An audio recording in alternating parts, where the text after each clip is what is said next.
Welcome to the Artistic Foodies, the show that explores life through the lens of art and food. I'm Abbas Mohamed, and today we're talking with Ishaq Ali, the co founder of Halal Hemp, about cannabis and Islam. In the last episode, we discussed halal certification and we briefly touched upon cannabis consumption, but we're going to be doing a deeper dive in this episode.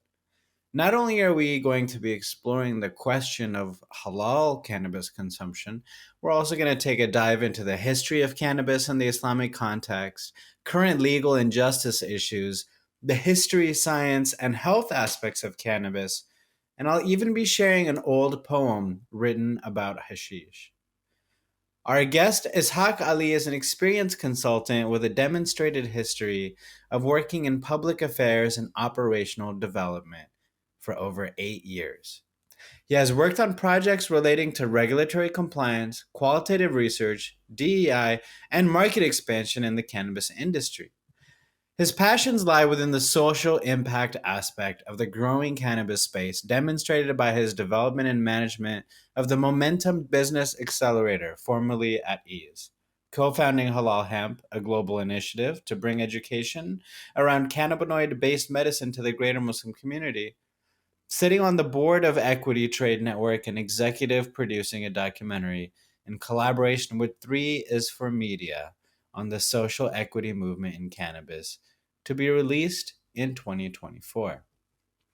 I also want to mention as a disclaimer that the purpose of this podcast episode is not to convince or persuade you one way or the other about consuming cannabis.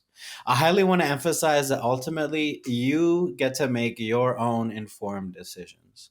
This is an informational episode with an education oriented discussion. My own background is in pharmacology and toxicology, which is what I got my master's in.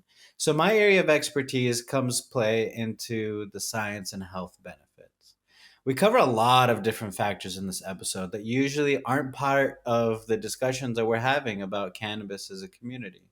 Our roles at the Artistic Foodies are as journalists that are exploring topics and providing context and information relevant to the American Muslim community. That's why we go into so many different factors and perspectives and topics in this episode, including closer to the end where we talk about some more of the risks and the pitfalls of cannabis consumption, as well as some things that you can do to help and support people that may have fallen through these pitfalls. Either way, whether it's the history, the legality, the fiqh issues, or the science, I hope you can enjoy the episode and you get to learn something new today.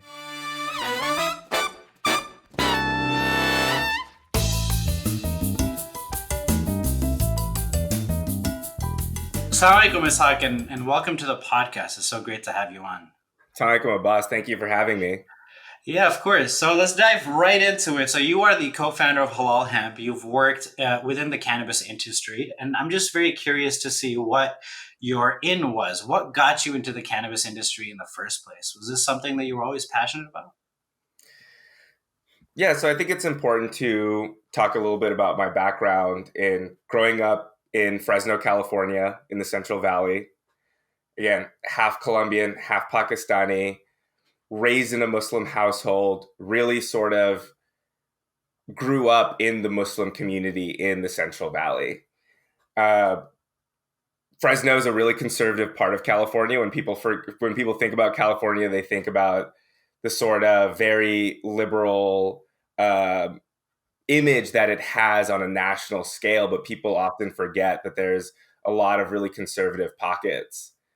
And I grew up in what I consider to be a post 9/11 world. I was 6 years old when 9/11 happened. And it really shaped my upbringing, my perspective, and then eventually my education and professional career.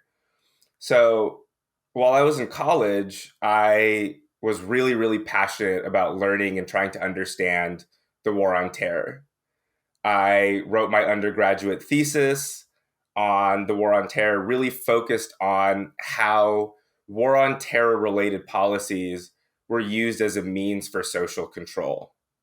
That it was a way for the government to start sort of surveilling people. It was a way for them to really put their thumb down on people that they decide. And the war on terror, as many Muslims know, it was a way for the government to control and watch the Muslim community. And there was a lot of negative benefits that the Muslim community received because of that. And that was something that I really internalized as I grew up. I used to travel a lot. Every single airport that I went to growing up would stop our family. It was really confusing for me because I was really young, and I was like, "Wait, we're just a regular family. Why are we being stopped at every airport?" So I really understood that there was like a personal touch point for how the war on terror affected Muslims here in the United States. Even though what we saw in the news was what was going on in Iraq, in Afghanistan, but it was something that was really present here in the United States. So, my junior year in college, when I was writing my undergraduate thesis, I decided to focus on war on terror policy. And one of the most interesting things that I learned about that while doing my research was how closely tied it was to war on drug policy. There was a quote that I had read that basically said that the war on terror will not be over until the war on drugs is over. And the primary reason being, when people look at the history of Afghanistan, that when the Taliban took power by 2000, poppy cultivation had been pretty much completely eradicated. It was not something that the sort of Muslim leadership, Taliban leadership, local leadership really accepted as something that was a sort of permissible form of sustenance. When the United States invaded in 2001 and essentially destroyed any semblance of an economy, destroyed any semblance of what could be a normal society, they had to go back into cultivating poppies for the global heroin trade. And I talked to a lot of veterans and a lot of folks that serve there. And something that was really interesting about it was that they said, depending on who ran those poppy fields, sometimes they would go burn them and destroy them. Sometimes they would go and protect them, which really goes to show that like these sorts of policies are used to be picked and choose and decided on who they want to enforce it on and who they don't want to enforce it on. Again, it's a means of social control. And you see that with the war on drugs here in the United States. Most research shows that pretty much every demographic of people, race, gender, ethnicity, everything, consume drugs at the same rate. Yet Black and brown folks are the ones that are criminalized the most. So what you're able to observe over 80 plus years of war on drug history is that the war on drug policies were specifically used to target specific communities. I mean, like when there's a really famous quote by one of Nixon's drug czars that basically said that like the way that you criminalize the hippies and the folks that were against the anti-war, that were part of the anti-war movement in the 60s was by criminalizing what they consumed. The weed that they smoked, in some cases, the heroin that was used, which again, not trying to endorse that, but like it was a means of social control by the government. And so when I was between my junior and senior year in college, I ended up going to a program called PPIA at the School of Public Policy at UC Berkeley, which was focused on bringing underrepresented folks into the policy space. And my capstone project was on the legalization of cannabis. It was 2016. It was about to be on the ballot in California. And I was like, okay, this is what I want to get involved in. There's a lot of social justice aspects of it. There's a lot of plant medicine aspects of this. And in general, the way that I viewed it was the net positive that legalization could have for society. And so I decided to go all in. My senior year in college, I ended up doing a lot of market research, a lot of sort of policy research. And then I ended up finding myself at the largest cannabis tech company in California back in 2017. And eventually found myself in a role called social impact manager. My passion was always about how can we use this plant and this industry for good. So I was able to not only observe the harms that were happening to the community as a result of prohibition, but then into the legalization framework, we were able to see that there's a lot of harms that are still being had on communities and that we could do good for it. When I entered the cannabis industry, I felt like it was really hard for me to, be out as a Muslim in the cannabis space. It was something that I always felt had a little bit of a sort of friction with my personal identity. Even though growing up, I saw cannabis everywhere. I saw people smoking it at the mosque during Taraweeh prayer. Like, it was not something that was completely foreign to the Muslim community that I observed. Growing up, though, I realized that a lot of people that were around me were significantly affected by the war on terror, psychologically, physically. Like, they were literally targets of the war on terror. And a lot of people used cannabis as a form of stress relief. Some may look at it as escapism, but a lot of people really, truly were trying to heal themselves from some sort of trauma that they were dealing with. And so in 2021, I decided to really start diving into the question about cannabis and its permissibility in Islam. And I wrote an article back then, really just observing my own life experience and the life experiences of others and how that may apply in a really loose sense to Islamic culture. Later that year in 2021, when I left that company, I was approached by a Malaysian royal, Tengku Chanela Jamida Ibrahim, who was a big proponent for cannabis social justice back home in Malaysia. It was something that was really, really important to her because in Malaysia, a very large Muslim country, a lot of their cannabis laws were still and are still pretty archaic. Like, you could still get the death penalty if you're caught with too much cannabis. If you have enough cannabis to the equivalent of the weight of a single apple, you could get the death penalty, just to contextualize it. So she got really interested in all of this because there was a doctor who goes by the name of Dr. G in Malaysia who essentially used cannabis medicine as a form of relief for cancer patients and other folks who had terminal illnesses. He was caught, he was put on death row, and a lot of people were really, really upset about that. Jamida took on the sort of mantle of really spotlighting this issue and saying that this is a problem. In Islam, we shouldn't be killing people for something like cannabis when they're using it as medicine, when they're using it to share with their community, when they're using it for the betterment of their own society. And so when she moved to the United States, she found my article. She found the article that I had written about cannabis in Islam. And she was like, I've never met anyone else in the Muslim world that's been so open about these two concepts, about connecting the two. And so through her research, she had found that the North American Fiqh Council had passed a fatwa saying that cannabis is halal under certain medical circumstances. And through that, the research that I had done and the burgeoning industry, we thought that this is a really interesting sort of cross section for us to get involved in. That right now, currently, at least at the time, there was little to no representation of Muslims in the cannabis industry. And there's very little education for Muslims about cannabis. And so we wanted to essentially bridge that gap.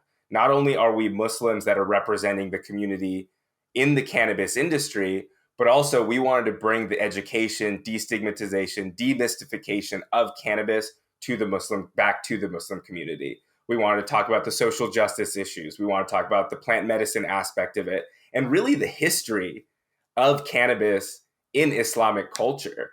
It's something that has been around for thousands and thousands of years and has deep history in many of the regions that we now consider today as the Muslim world. I want to mention also, Ishaq, that we're going to talk a little bit about the permissibility within Islam. We're going to take a look at what some of the conversations are being had with the scholars of our communities, and going to get into the nitty gritty of that. So before we get into that, I appreciate that you gave a little bit of context here on the legality, because I think a lot of people will see, as soon as you see something, oh, this is illegal, you think, oh, this is bad.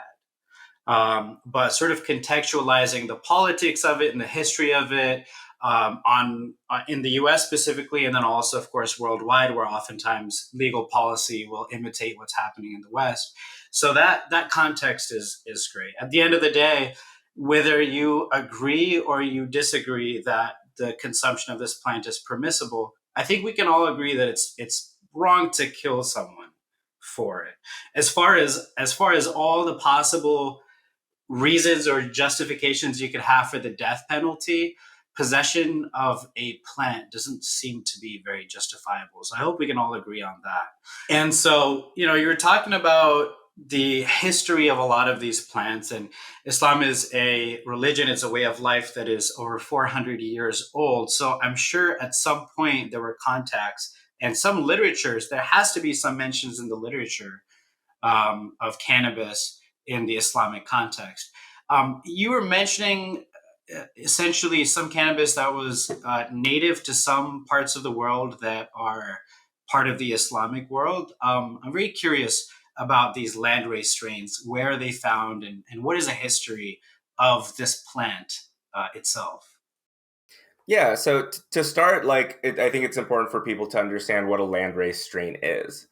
Right now, most of the cannabis that people see on the shelves that are being grown out there are all these really sort of wonky hybrids of a bunch of different sorts of strains and genetics that people have really sort of like manufactured, engineered, and created. Landrace strains are essentially like the most natural form of the cannabis plant that grows out of the ground. So before any sort of modern agriculture around this, any sort of like human intervention, the original cannabis plants are represented in the landrace strains.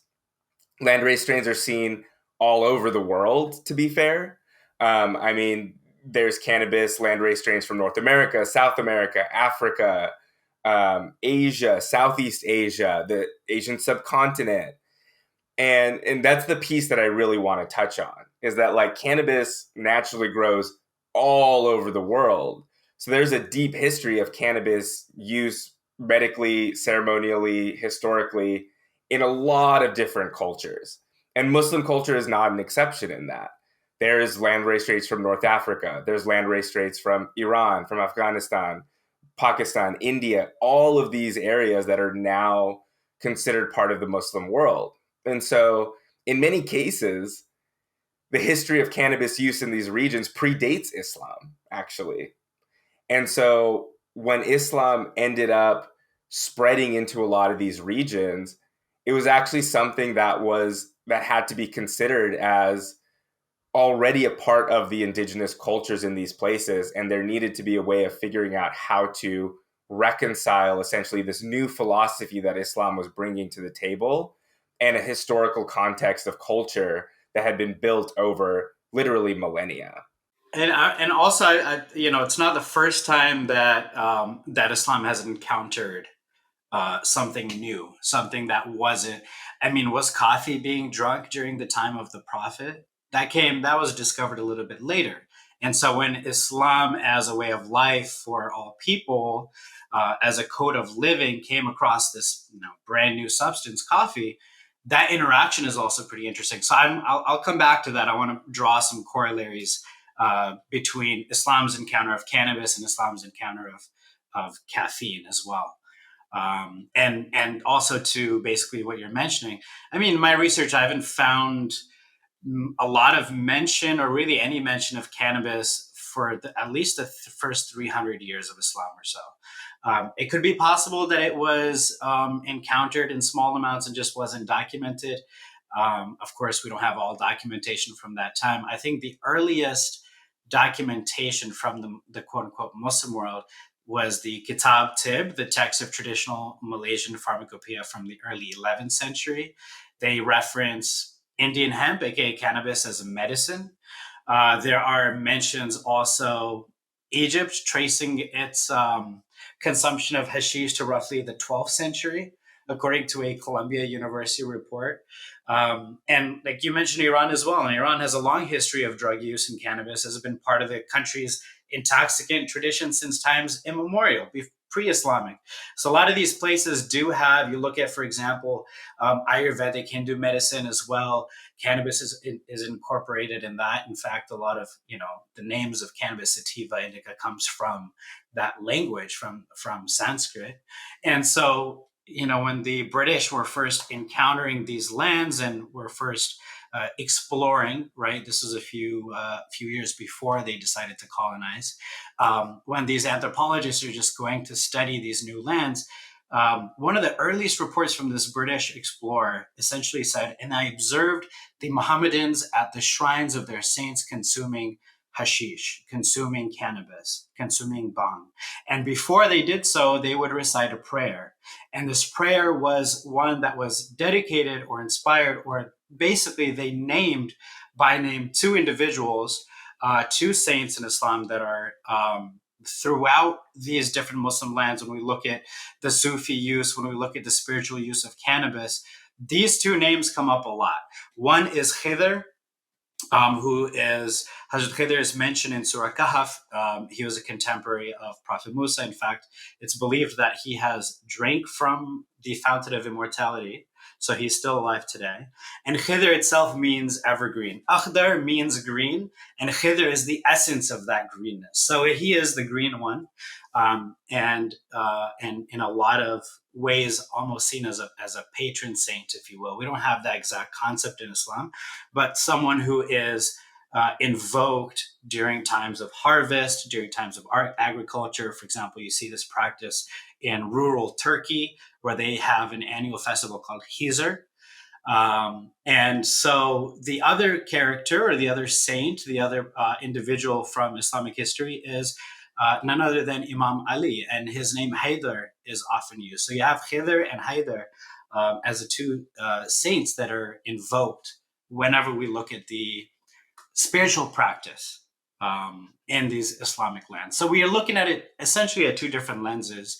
The spiritual practice, which was mostly found amongst Sufis, and that's not one that we're going to get into in this episode too much. And then the other is the medicinal aspect, where it's actually used in books of medicine. And that's something that we'll get into a little bit more. And before we do, this is kind of interesting. I found this poem. This is it's attributed to the Spaniard Ibn Khamis and the Syro-Egyptian Ibn al-Ama. I hope I'm saying that right. And so this is from, I want to say, around between 1250 and 1300. So it's from a while ago. And this is where they're speaking about preferring cannabis over the forbidden and impure haram wine. He says, "Give up wine and drink from the wine of Haydar. Amber scented, green the color of emerald, it is presented to you by a Turkish gazelle, slender, swaying like a willow bow, delicate. In his hand, you would think as he turns it, it is like the traces of down on a rosy cheek. The slightest breeze makes it real, and it flutters toward the coolness of the continuing breeze. The grayish pigeons coo upon its branches in the morning, and the cadences of the warbling of doves cause it emotion. It has many meanings, the like of which are unknown to wine. Therefore, do not listen with respect to it to the words of the old censor." So I say this not to say, oh, because we have a Sufi saint that wrote a poem about it, that let's go for it, but rather to illustrate that not only has the Islamic world encountered cannabis before, but that this is not a new conversation at all. This is a poem from, 700 years ago, saying, okay, there's wine and then there's cannabis, and that's something we get into this conversation as well, is the topic of intoxicants. That there's alcohol and there's cannabis. How does that compare? And we talk, and the fact that there is a poem written about it, and it says in the last line, "It has many meanings, alike of which are unknown to wine. Therefore, do not listen with respect to it to the words of the old censor." It's sort of repeating the moment that we are in right now in history. So it's really interesting to see, because I think a lot of times we feel like we are the first pioneers to encounter this and we have to figure everything out from scratch. So, this just does show that Islam has a very rich tradition, and this isn't the first time this conversation. Maybe it's the first time it's being had in English, but this is a conversation that's been happening for over 1,000 years in Islamic history. 100%. And so I think it's good to touch on like the history of prohibition and modern prohibition and how we got to that point. Um, Based on a lot of the research that I had done previously, that was conducted by Sheikh Mustafa Omar from the Islamic Center of Irvine, who we'll probably touch on a little bit later, talked a lot about how prohibition of cannabis in Islam came much later than like the introduction of Islam into what we now consider the Muslim world, that it was used pretty regularly by a lot of folks. But until it was, quote, observed to have become a problem, that they started to put guardrails around what was acceptable, the uses of cannabis, and how they can be acceptable in the context of Islam. When we talk about the modern context of prohibition, you have to look at the war on drugs in the that's really pioneered by the United States. I mean, the reason why hemp was originally made illegal over 100 years ago was because William Randolph Hearst, who ran the largest sort of newspaper paper company, production company, didn't want competition for creating wood pulp paper. Hemp is known to be one of the most not only sustainable plants, but also one of the most effective materials for things like paper, construction, all of these different things. So at the end of the day, it really was just an anti-competitive move that was passed in the early days of like the robber barons and the Gilded Age of the United States. It was later on down the line in like the 50s, 60s, 70s. I mean, you can talk about, I mean, every single decade has its history of cannabis use and prohibition and all of those sorts of things. People talk about the jazz clubs in the 20s, in the roaring 20s before prohibition of alcohol. There were speakeasies. Like it was a thing that was around. It was when the United States started entering these perpetual wars, the war in Vietnam and these other places, that people, and there was like this sort of conscious shift towards like, we don't want our country to be perpetually at war. We don't want to send our young people to die. A lot of those people in the counterculture movement used things like cannabis as a form of defiance, as a form of stress relief, for whatever it was. There was a high sort of connection between the counterculture of the anti-war movement and the counterculture of cannabis use. And so, as I mentioned earlier, it was used as a means of social control. It wasn't because it's legitimately like gonna like be a detriment to society in the way that we can honestly see alcohol is a detriment to society. Hundreds of thousands of people die from alcohol every year, and there's no recorded deaths from cannabis in the history of cannabis use. And so when we look at what the laws are on the books versus like the actual reality on the ground, there's a huge difference, which is what led to the modern legalization movement. The modern legalization movement that we currently experience began in California in the 90s, in the 80s, 90s. There was a massive epidemic of HIV that was going through a lot of different communities, a variety of different communities. But in San Francisco, the sort of queer gay community that was being affected by this really took up the mantle to fight for the medicinal aspect of cannabis use. At the time when people didn't really know what AIDS was, didn't really know what HIV was, but they knew that it was really bad, there were all of these medicines and pharmaceuticals that were developed and created and prescribed to people that really did not help them at all. It may have suppressed certain aspects of the illness itself, but also suppressed a lot of other aspects of a healthy lifestyle. People couldn't sleep, people couldn't eat, people couldn't like literally just exist without some high level of pain, stress, or trauma that they were experiencing.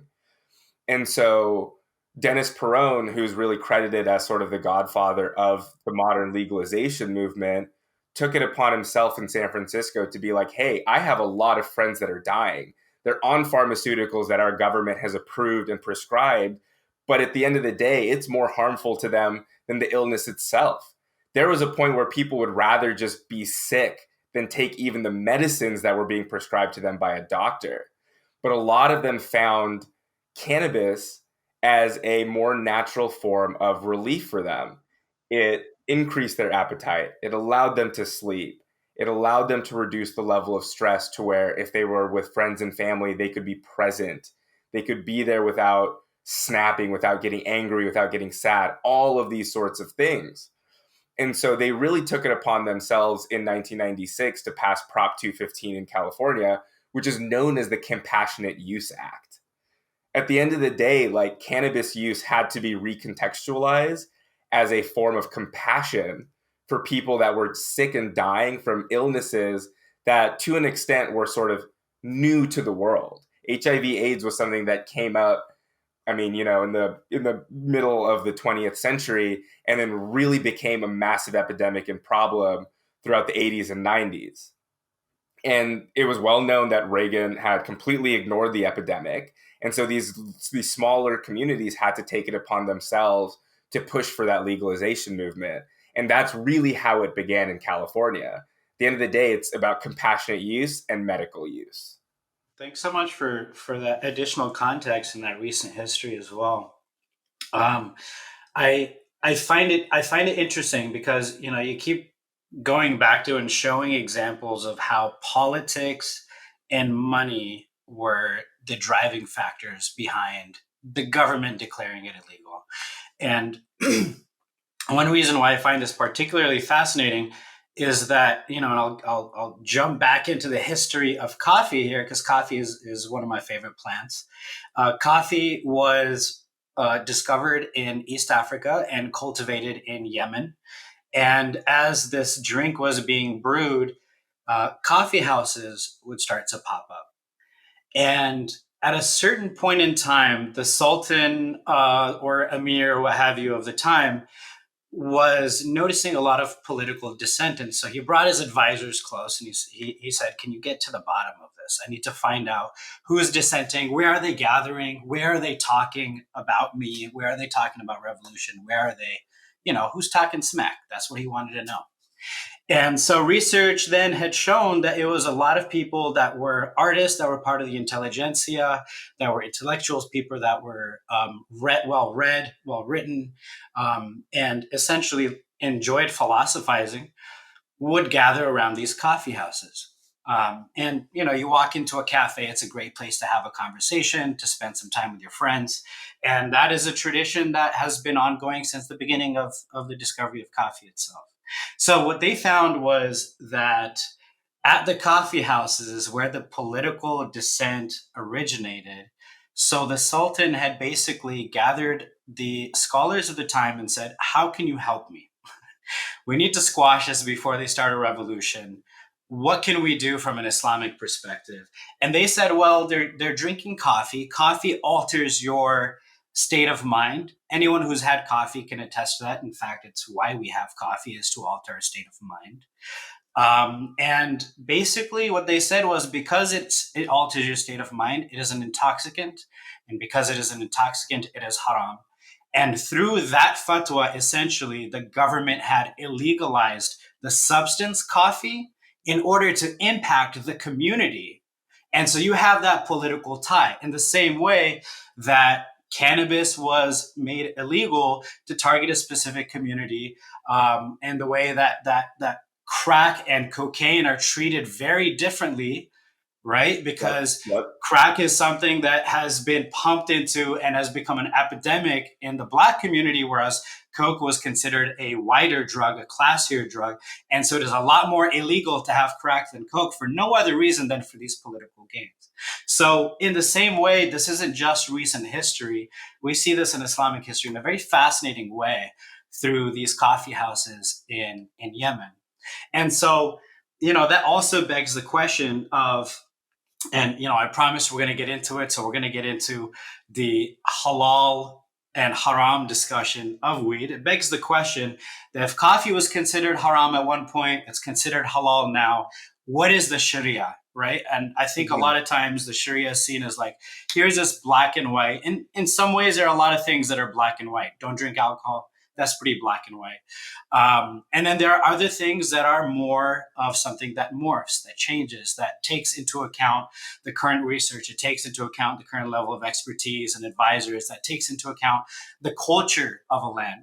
This is why, and I talked about this in one of the previous episodes, I think in season 2, where you have landlocked places. And in those places, it is in the Sharia to consider eating certain shellfish or seafood is considered haram or makruh. And then you have Islam in, for example, Southeast Asia, in the Philippines, in Malaysia, and Indonesia, which is almost entirely coastline. And you have a lot of cultures that are dependent on the ocean for sustenance. And the Sharia there is different.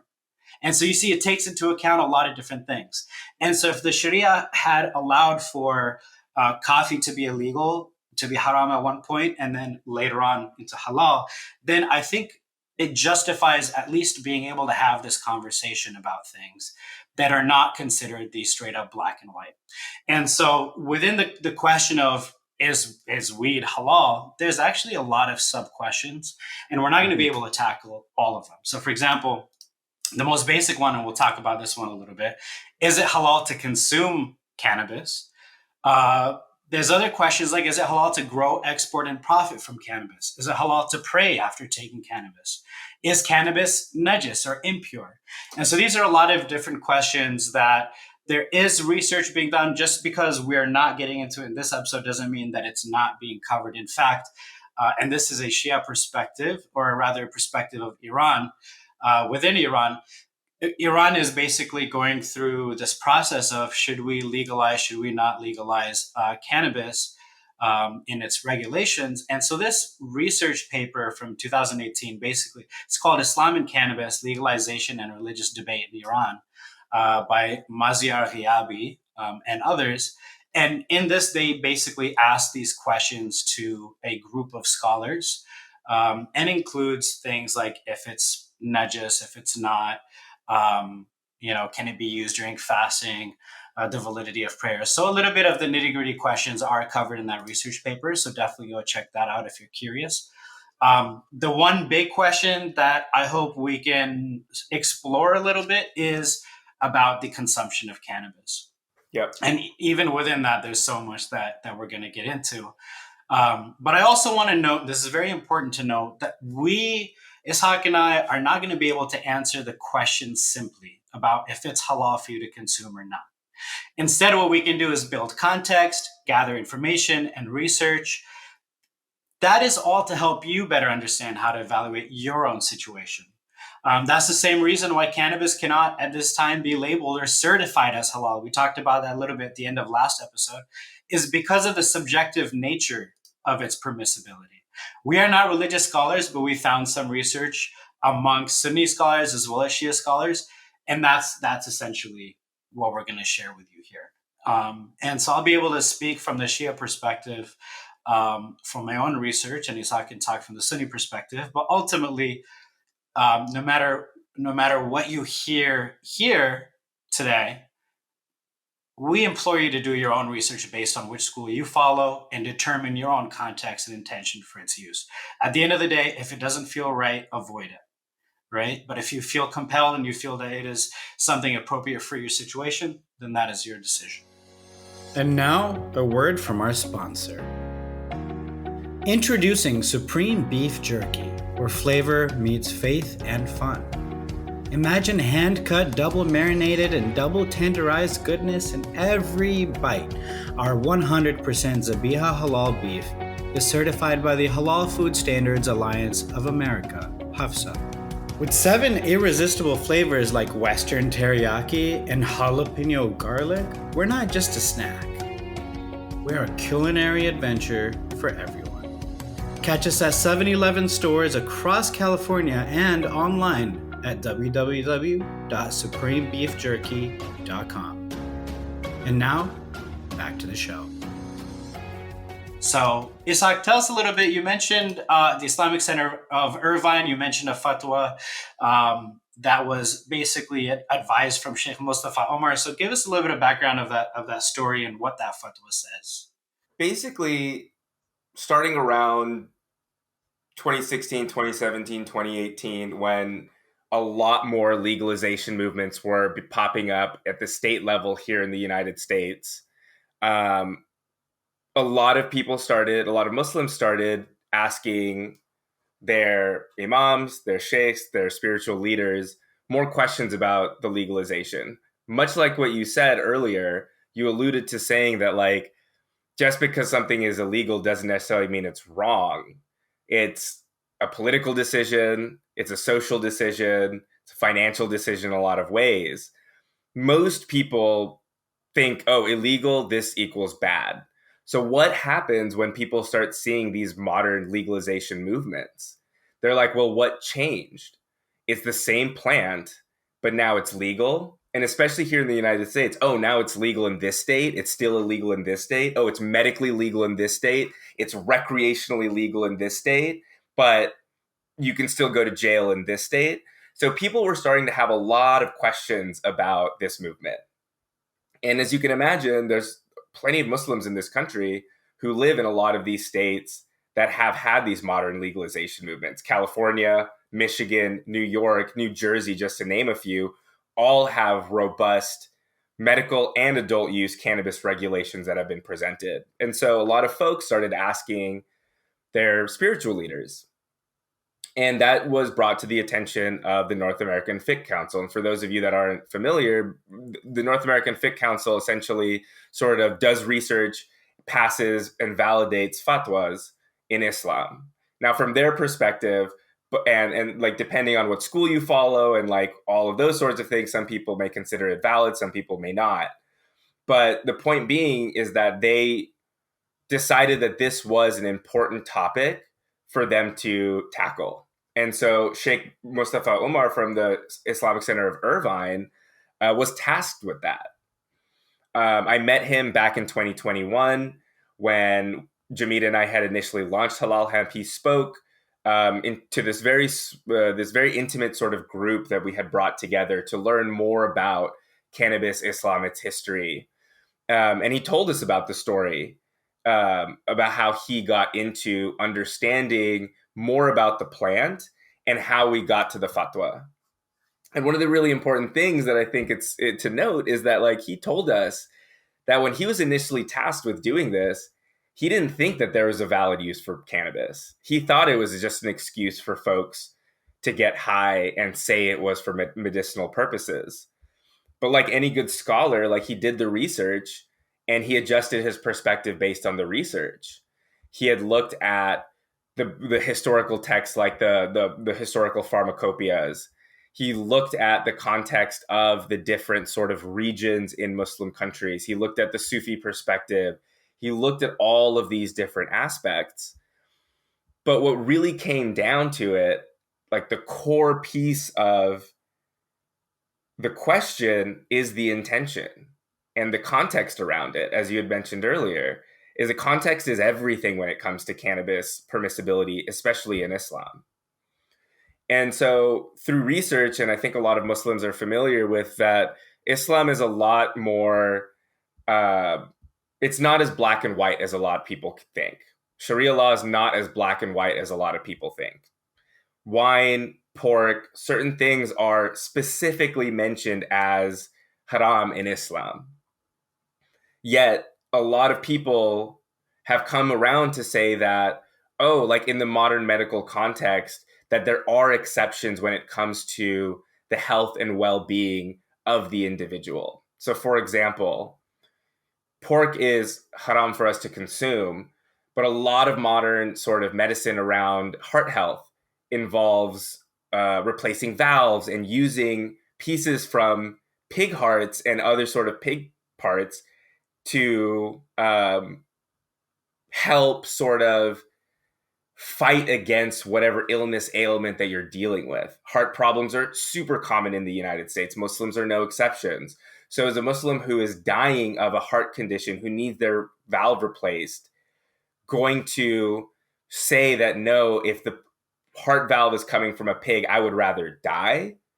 In Islam, it would say that, no, it's actually halal for you to use that, because when it comes down to it, it is a life or death decision. It is a health and wellness decision.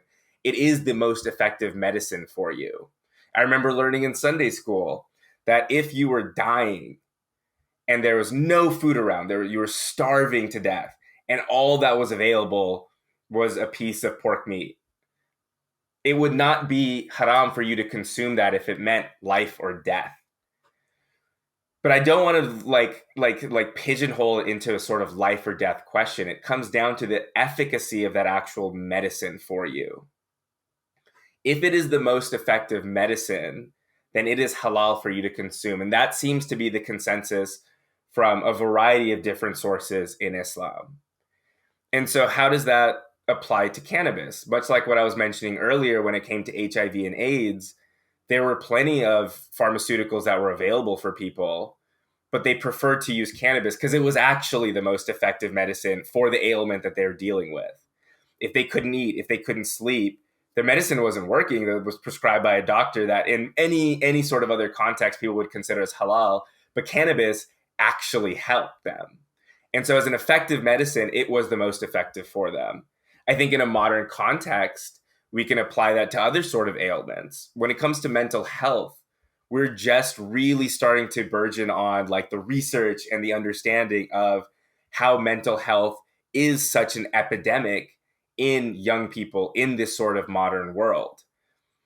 The general consensus from a pharmaceutical perspective is that SSRIs and other antidepressants are the sort of standard medicine for a lot of these issues. Anyone that I've talked to that has dealt with a lot of depression has said, yeah, there are certain aspects of like the pharmaceuticals and SSRIs that are, good for me. But a lot of people say that they don't feel like themselves. They don't feel like an authentic version of themselves because there's something that is being suppressed. Yeah, maybe the depression, the anxiety, the stress, whatever, may be somewhat suppressed. But there's other aspects of their livelihood, of their happiness, of their experience that is also being suppressed. So there's a lot of people who would choose to rather just not be on pharmaceuticals and deal with these issues than be on the pharmaceuticals and be doubled up on what they consider to be their issues.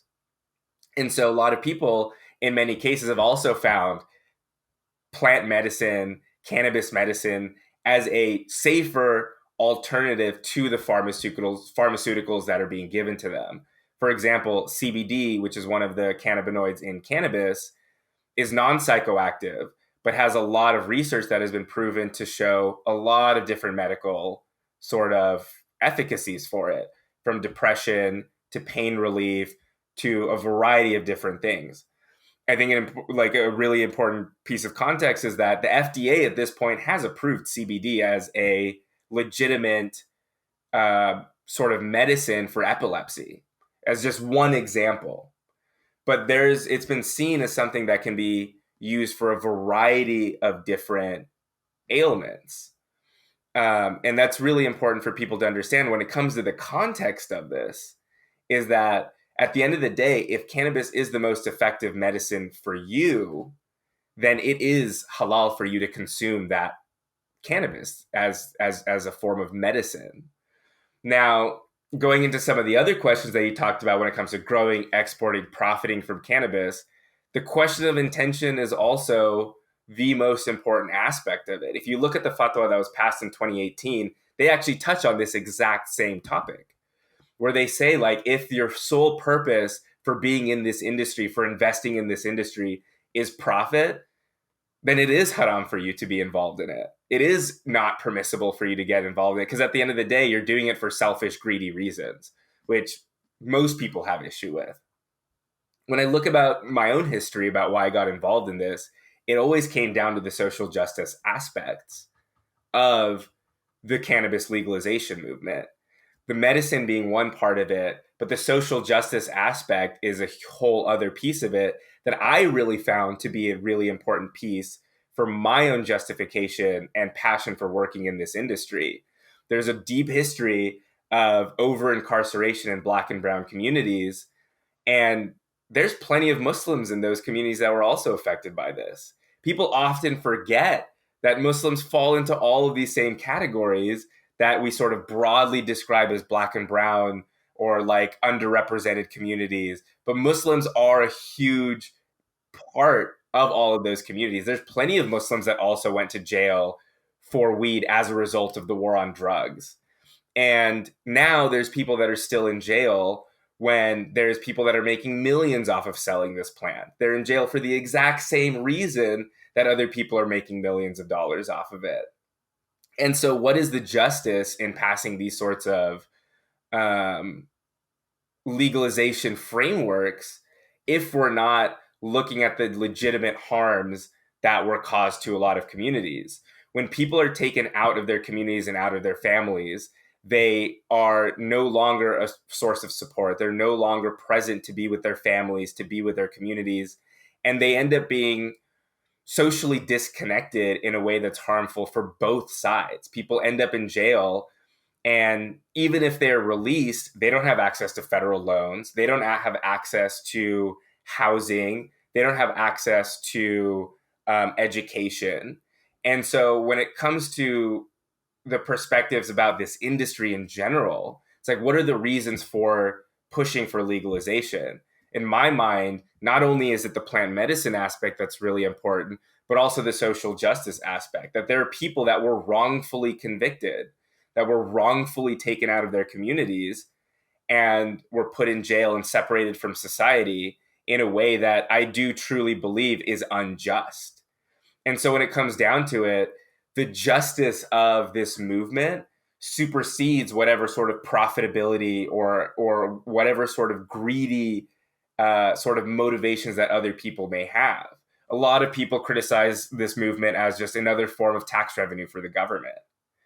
But at the end of the day, the people that are actually on the ground pushing for the legalization, that's not what they're looking for. That's not their focus. Their focus is the social justice and plant medicine aspect of the movement. I really appreciate you bringing it back to the social justice component, because there are, as I mentioned before, there's so many different layers of looking at this, and trying to oversimplify everything to is weed halal or haram. Like, as you can see, you can ask from a personal level, you can ask from a communal level, you can ask from a governmental level. The research paper that I was referring to put together this information specifically to advise the government on their own legal policies. And so if this conversation is being had between the science and medicine of things and the legal frameworks of things, as well as the religious framework of things, then we're actually looking at a living, breathing system that is humble enough to adapt, is humble enough to have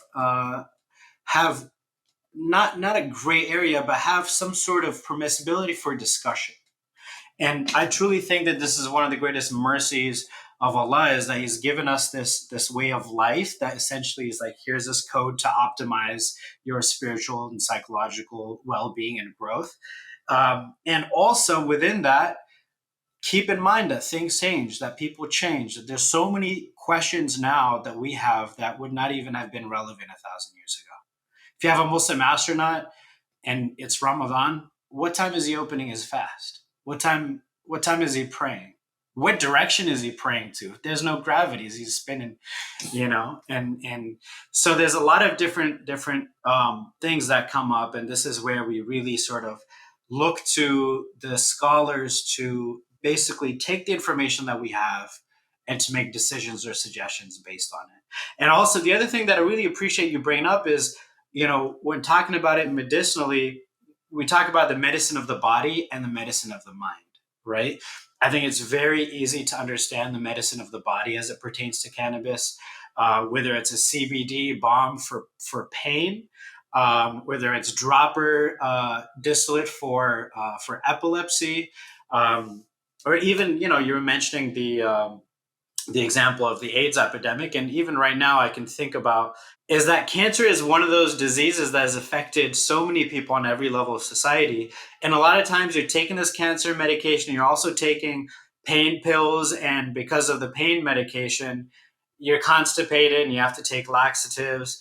At the same time, these cancer medications are giving you nausea. And so you're taking more pills for the nausea, and there's even more side effects. So at the end of the day, as a cancer patient, you're taking a whole host of drugs. Some of these drugs, the only purpose is to offset the side effects of the other drugs. And so if you look at that situation, you tell the patient, hey, I could get rid of at least half of these drugs if you take this plant medicine instead.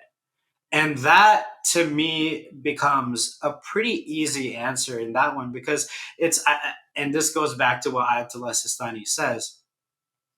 And this is a similar ruling to what he says for narcotics, which he says that if it is good for your health, in fact, if not using it would be detrimental to your health, then use it.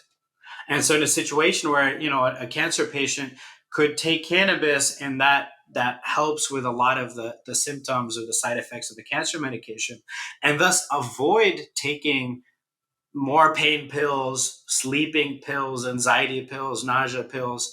And then in that case, I mean, it's a no-brainer. It's a net positive for them.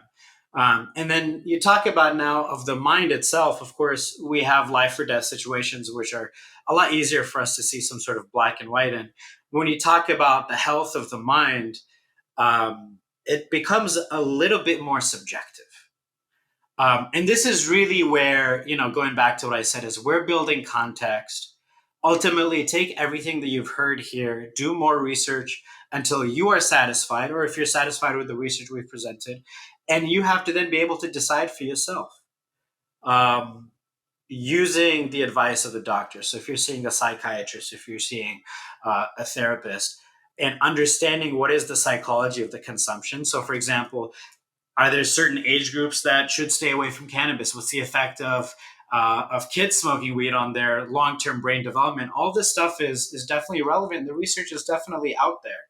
So when it comes to consuming cannabis for mental health and wellness, definitely do the research. I can tell you that there are anxiety medications out there with tons of negative side effects. And if you're taking cannabis instead, it would be more positive to your body.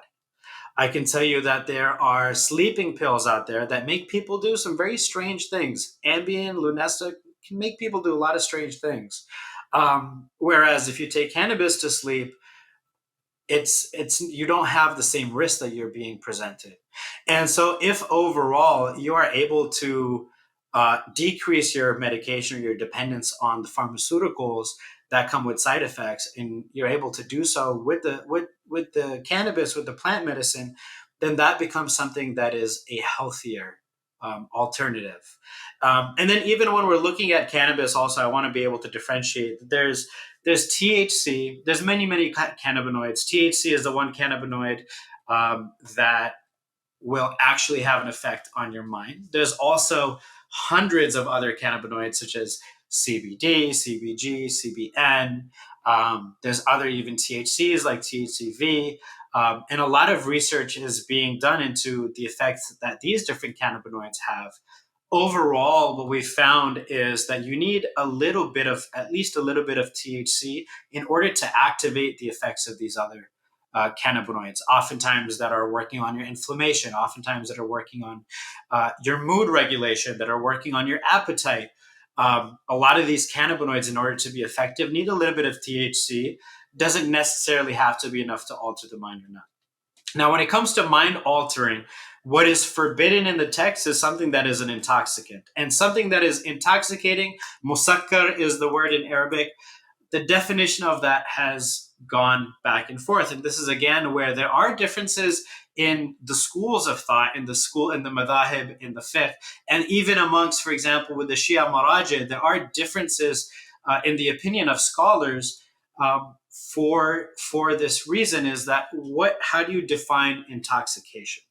Right. And so, I'd like to point out that after a dental procedure, it's fairly common to come home kind of still looped up on these drugs that were anesthetizing you, or for you to be on Vicodin or Norcos for a few days, or Valium, or whatever it may be.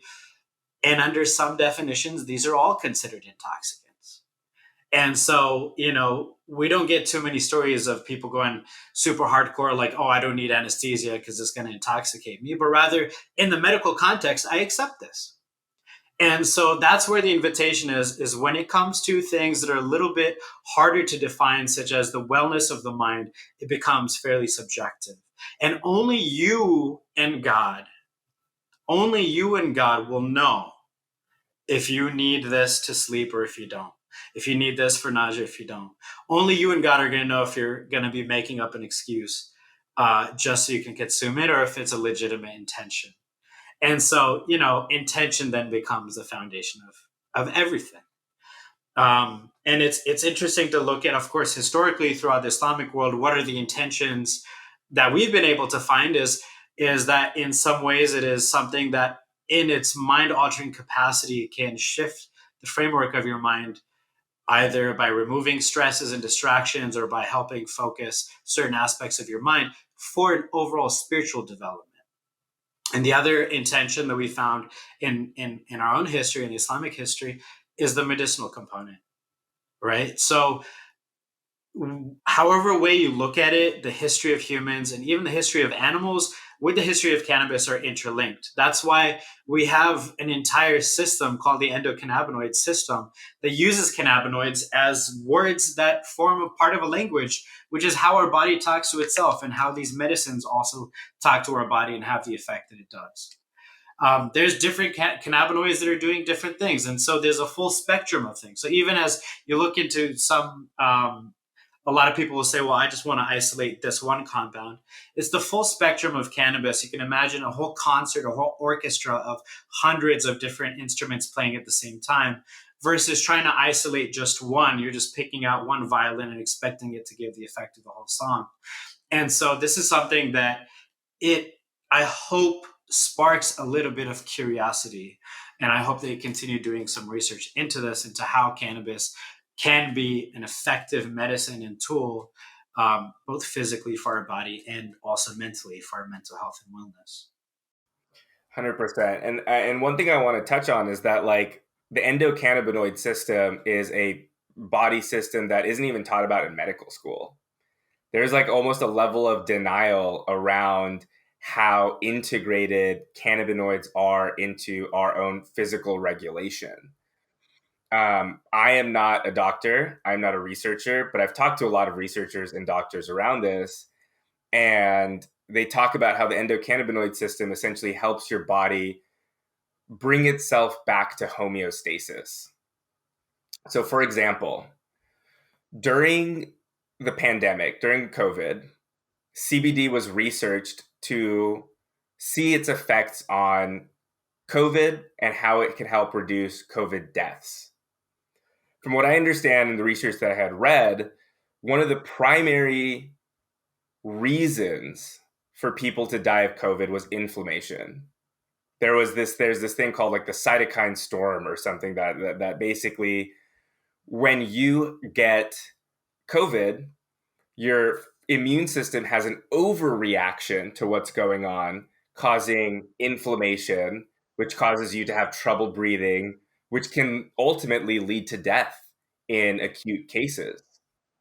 And so normally you would trust your immune system to be able to figure these things out, but we have outside intervention through pharmaceuticals and other drugs to help sort of fight these illnesses and fight these sorts of things from an external sort of intervention. What CBD was able to do was essentially help regulate that body's overreaction to COVID to reduce the cytokine storm and help reduce the inflammation that would ultimately lead to people's death. So this being a single example that I think most people over the last 5 years have some sort of touch point to people that have had COVID, whether they've had family or friends that have died from it. Plenty of people have passed away tragically because of this illness. And a lot of research had to be done in the proper ways of treating this quote, new illness that was ravaging the world. And so when people chose to start looking into CBD and other cannabinoids, they were able to see how it was arguably one of the most effective ways of reducing deaths. And I don't want to make a claim that is the most effective or anything like that, but the research showed that one of the biggest things that caused death could have been and is regulated by CBD as a cannabinoid.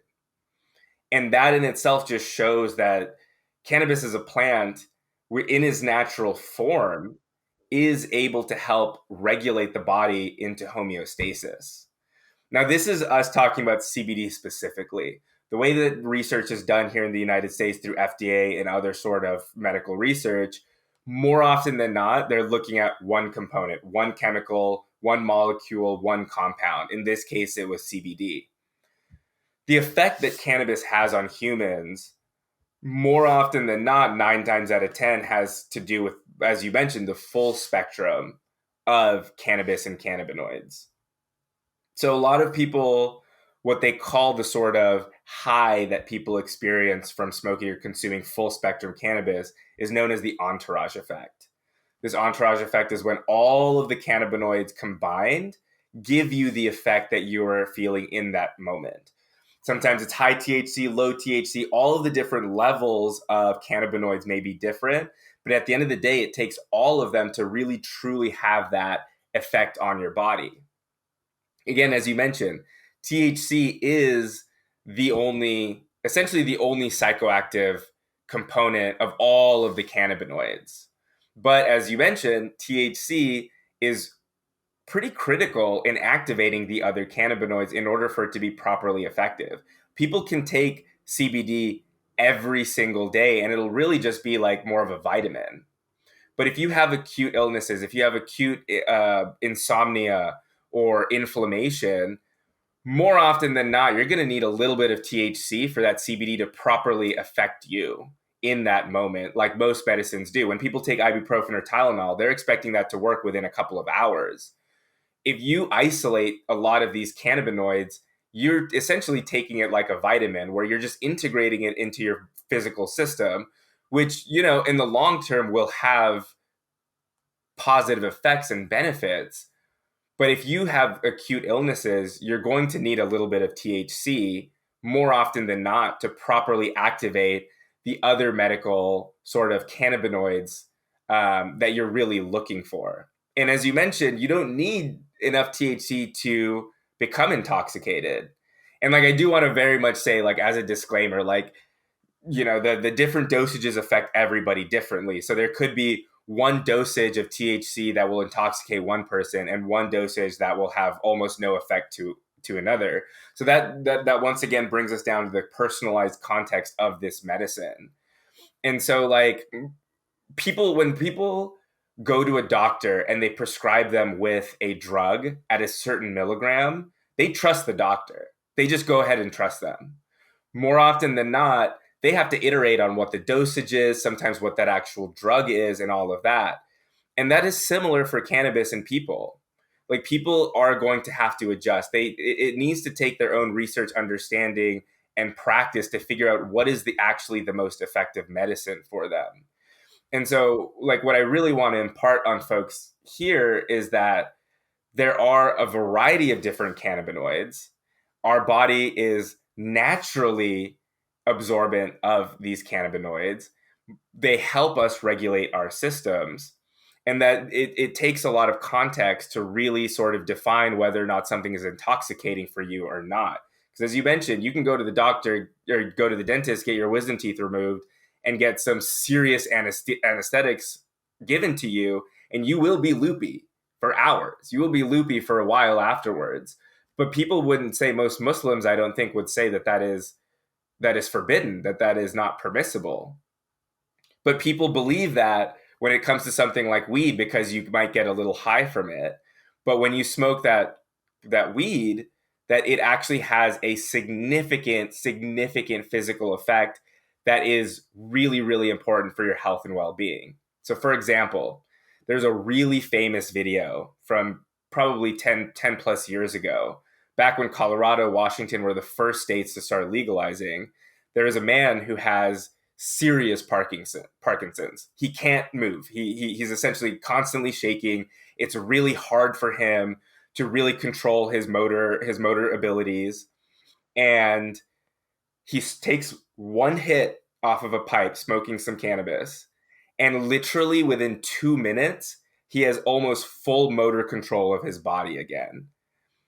Now, when we're talking about FDA approval medicine for epilepsy, we're talking again a pharmaceutical version of CBD, the cannabinoid that they were able to formulate in a way that works for you. But if you're not able to afford that medicine, if you don't have epilepsy, which is the only prescribable ailment for something like CBD, how do you properly assess all of these other ways of consuming cannabis and other ailments that it applies to? So in this case, when we're talking about consuming cannabis, a lot of people think about smoking weed, and a lot of people think of smoking weed as kind of almost, quote, the lowest form of consuming when it comes to a medical context or all of these sorts of things. But for this particular gentleman, and again, I can't stress enough how important this video was for the medical and legalization movement back then, that people were able to see someone who has serious Parkinson's take one hit off of a pipe, and 2 minutes later, they have full motor control of their body. He's probably a little bit high from it because there's THC in that. There's the entourage effect. But I don't think anyone watching that, and the reason why it became popular is because anyone watching that said, I can't in good conscience say that it is illegal for this man to smoke that weed if it is the only thing, truly the only thing that helps his Parkinson's. And so that's what's really important for everyone to understand. What is the context? What are the ailments? And as a result of prohibition, we don't have the proper research. We don't have the proper sort of medical history to be able to prove these things. But the underground has proven that this has been around, again, for thousands of years. And people are almost forced in today's society to have to test it out, smoke this weed, try this thing without a doctor's consultation, and have to discover that for themselves. People think that it's wrong when it's not a doctor prescribing it to you, but how are you supposed to find the proper medicine when it is a substance that isn't even allowed to be researched at the federal level? And so we've covered a lot, and obviously this is just the tip of the iceberg. We've talked about the medical aspect. We've talked about what is the science of cannabis, the history of cannabis in the legal sense of the modern world, as well as the history of cannabis in the Islamic world. Now, of course, as I mentioned about a lot of things throughout this episode, it's really hard to say something is black or white. That's why we can't say, yes, smoking weed for you is going to be halal or haram, but rather we give sort of the framework from which you can think about it. And in that same way, also, weed is not one thing that is black or white. It's not something that's going to be good for everyone. It's not going to be something that is a solution for every problem. And so there are also risks that you should be aware of when it comes to cannabis. You know, this is not an endorsement to just dive right into it and be like, okay, well, I heard it on the podcast, and so it must be great. There are risks for you to be aware of. I know that in some situations where there might be some latent schizophrenia, some latent, very extreme mental health issues, that it can actually be brought out because of this. So it's very important for you to consider your family's mental health history, because schizophrenia and often a lot of these are genetically passed on. So having that conversation with your family so you know if you're at risk or not. This is something that you should be doing for the sake of your own health. And then we stressed a lot about intention as well in this episode. And like I said before, it's only you and God that know your intention and the sincerity of it. And so if you start to use cannabis outside of, you know, what the Islamic scholars have considered to be acceptable intentions, that's something that you need to be aware of for yourself.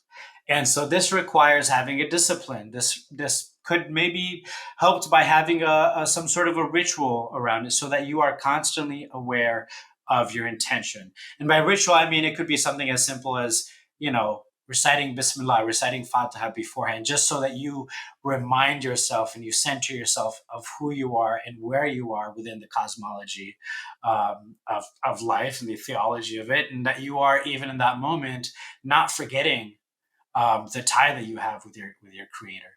And so having that intention stay sharp and stay focused and stay centered, that's only going to be your responsibility. No one else is going to be able to tell that. And now, of course, when it comes to, because we can't say for sure if something is halal or haram for another person, unless we're the experts in the situation.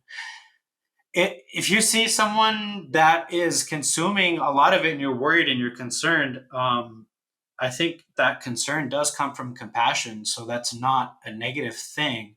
However, it's hard to say if someone else's consumption is halal or haram, because they have their own context and their own intentions.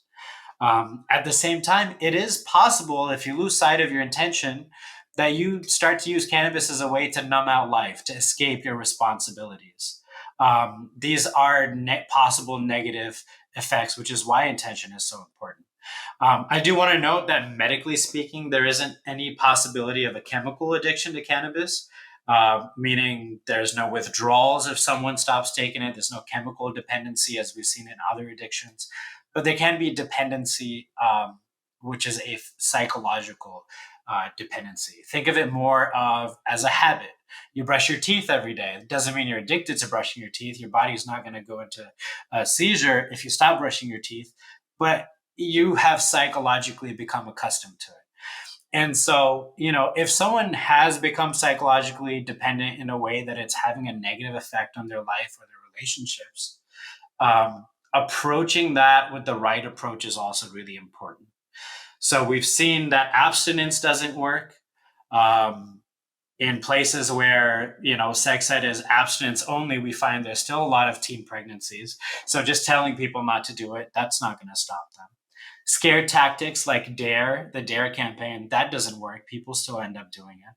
Shaming them doesn't work. In fact, all of these things, what it does is it just pushes someone further and further away from the connections that they need in order for them to be balanced within the community.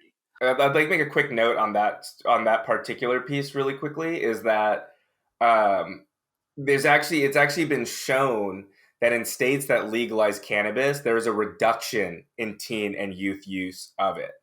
So prohibition is actually I wouldn't say increased, but like the numbers around cannabis use for underage people decreases as legalization continues. There's a big misconception that if you legalize cannabis, that there's going to be more teen use. But the actual proof, the actual research shows the opposite. And so that's another aspect of why legalization has and can show to be a net good for people, even if you don't personally agree that you need cannabis as your own medicine, or even whether or not you agree that cannabis is a legitimate medicine. But the legalization movement itself can prove and show that there are other net benefits to society that everyone can see. Absolutely. And so if you are in a situation where, for example, maybe you yourself are a mental health professional, you're a therapist, you're a community leader, a sheikh or imam, or maybe you're just concerned about a friend or a family, instead of jumping to judgment and shaming immediately, which in a sense, all that does is push that person further and further away from the community and from you, how about a different approach? One that is an approach of kindness and compassion.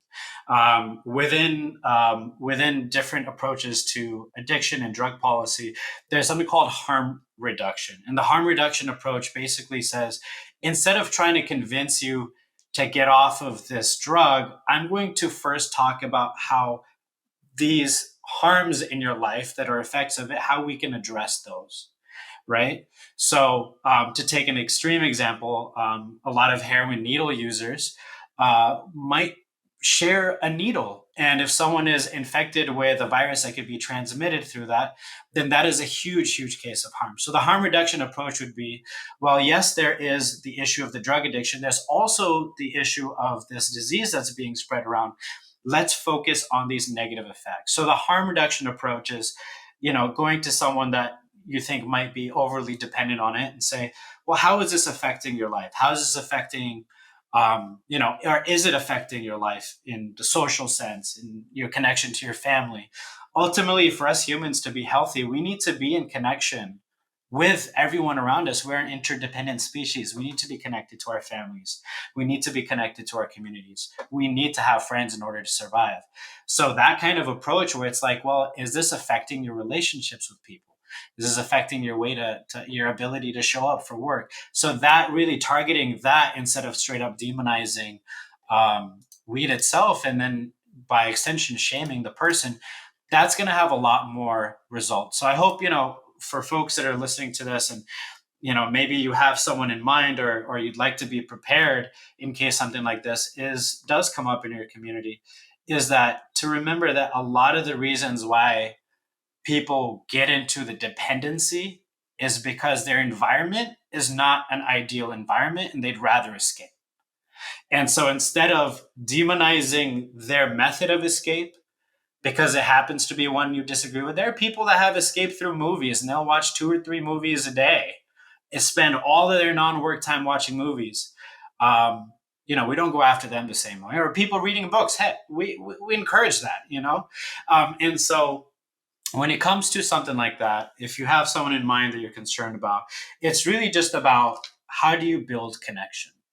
And ultimately, connection is the cure. I think as Dr. Gabor Mate talks about, essentially the opposite of addiction is connection. That's the way to help pull someone out of that kind of dependency, is by pulling them in, not pushing them away. Mm-hmm. And accepting that, hey, if they say that their intention is a certain way and for them it is halal, to trust them and to not let that be a reason why they're not in your life, mm-hmm. to maintain that connection. And so I'd like to basically just wrap it up and conclude it with that message, is that we started talking about cannabis and its legalization through the lens of compassionate use and health and wellness. And we'd like to end with that as well, is that even when cannabis is not being used appropriately and correctly, that our approach is always one of compassion. Our approach is always one of being open-minded, and of prioritizing wellness, health and wellness, whether on a personal level or societal or communal level, to prioritize that over shaming someone, over getting hung up on the permissibility from your own perspective. And hopefully this has been educational. There's definitely a lot more that we could discuss. I mean, we could have a whole season just talking about different aspects of it. But really, this is meant to pique your curiosity and sort of jumpstart perhaps your own research and your own conversations within your friends groups, within your families, with your Islamic scholars at the mosque, wherever it is. We at the Artistic Foodies do not endorse one specific way of thinking about cannabis or not. And we're really just opening up the door for you to discover for yourself. So hopefully we addressed a lot of the misconceptions and a lot of the questions that folks tend to have. And this will allow for a much deeper discussion and to facilitate a deeper discussion on this topic. And inshallah, lead us to a more just and more healthy world. Inshallah. Thank you for having me. I really appreciate it. This is a really interesting and curious topic for a lot of folks, but I think it is something that is really critical and important for our community to learn about, understand, and research for themselves, especially as we continue through this legalization movement that we're currently going through. Absolutely. And I really appreciate you being on this podcast, because I myself am a scientist by trade, and my master's was in pharmacology and toxicology. So I was able to speak to a lot of the science aspect. I really appreciate you bringing the social justice aspect. I really appreciate you bringing the history of it from where you're at in the industry. Your perspective has been really, really valuable. And so, real quick, if people want to learn more about your brand or the work that you're doing, or to follow your work, how can folk access that? You can check us out at halalhemp.com. You can check us out at halalhemp.org for a lot more of the educational stuff. And you can check us out at We Are Halal Hemp, our social media handle, for more day-to-day information, education, destigmatization. Thank you so much for tuning in to the Artistic Foodies. Before we go, show some love for your favorite podcast by leaving us a review on Apple Podcasts. Be sure to find us on Facebook and Instagram to stay tuned for more episodes as well as bonus content. You can also have access to all of our episodes at theartisticfoodies.com. This podcast has been brought to you by HalalFest Inc. and GAMA, Gathering All Muslim Artists.